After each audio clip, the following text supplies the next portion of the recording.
everyone, it's Chef Jess and I'm gonna show you how to make something cool with cauliflower that's not a pizza crust and not just a cauliflower steak. We're gonna make cauliflower garlic bread. So it's a gluten-free bread. It's made with cauliflower, obviously, and it's a little bit different than what we would normally do with our pizza crust. So, yeah, this isn't vegan though, this is just vegetarian. We are gonna use eggs as our binder. I've got egg whites and egg yolks separated. So 3 egg whites and 3 egg yolks separated. That's the first thing we're going to do. And then with the egg yolks, this is what I want you to do. We're gonna add our garlic and our seasoning. So I have Italian seasoning and 3 cloves of garlic, almond meal or almond flour. So this is where you can play around. If you want to use like one of the Bob's, you can use one of the 1-to-1 baking mixes. You can even use coconut flour. I've got a little baking powder and then salt.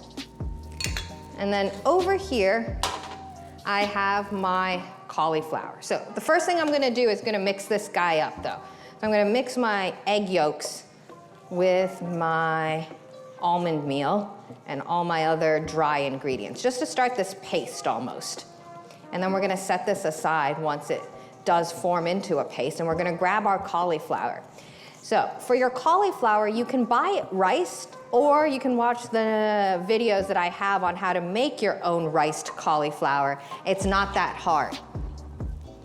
But we do need to dry it out. So I have these towels in front of me. What I'm going to do is I'm gonna pour my cauliflower right into the middle of a towel, just like that. And then I'm gonna pull up all the edges and then put it right back over the bowl and then squeeze. You will be shocked at how much liquid actually comes out from this guy. And that's why doing this over a strainer doesn't work well. You have to do this with cheesecloth or a towel, because all that extra moisture is just gonna prevent your bread or whatever you're trying to do to get that consistency of flour or rice. That was a good workout. All right, so I'm gonna add this cauliflower right back in here. And then I also have some melted butter. It was melted. It is now solidified a little bit, which is perfectly fine. And if you wanted to use olive oil, you can too. The reason why we like using butter is because the butter kind of firms up a little bit too, and it just makes everything taste better, gives it a little bit more flavor. But again, if you want to go vegan, you can. You might have to figure out, oh, for the egg white portion, you would just need to make an aquafaba. And if you don't know what an aquafaba is, the next time you have a can of garbanzo beans, save that extra liquid. That extra liquid actually whips up like egg whites do. So you can get the same effect as egg yolks or egg whites. So for your egg whites, we're gonna beat them up to a stiff peak. So turn it on and just let it go.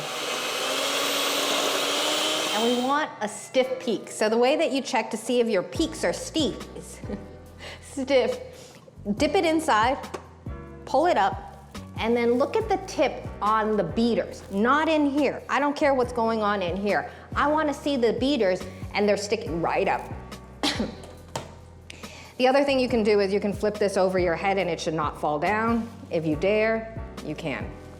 All right, so now that we have our egg whites going, this is what's gonna make our bread light and fluffy. So what I want you to do is, if you've never made a souffle before, I'm gonna give you a little souffle tip. You sacrifice. So I sacrifice about 1/3 of what I'm using in here, just like that. And that'll just start to lighten it up a little bit for you. I don't want to crush too much of the egg whites because that's what's gonna that's what's gonna fluff everything up for me. So now that I've gotten this kind of light and ready to go, I'm breaking up any large pieces that might be dense and so on and so forth. And I'm gonna add the rest of my egg whites in here. And I'm gonna fold it in as best as I can. It's not gonna fold completely down just because it's a dense mixture, just like that. I'm just gonna keep going around. Now I have a container here ready to go. It is a about a smaller than a 9x5. About half of that, not really half of that, but just one of those loaf pans, the small loaf pans. This doesn't expand much, so I'm gonna pour it in here. Just like that.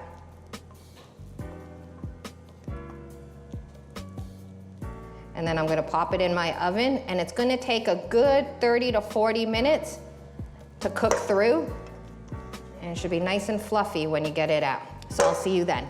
All right, so I think our cauliflower bread is ready. Let's go check on it.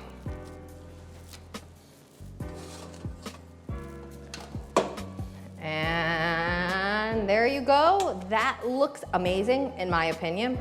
So be careful when you take it out. It's going to be hot, but I wanted to show you that it is a loaf, just like that. And try not to do this while it's hot, and use a serrated knife. And you're just gonna go in gently and cut it, and you've got this perfect cauliflower bread ready to go.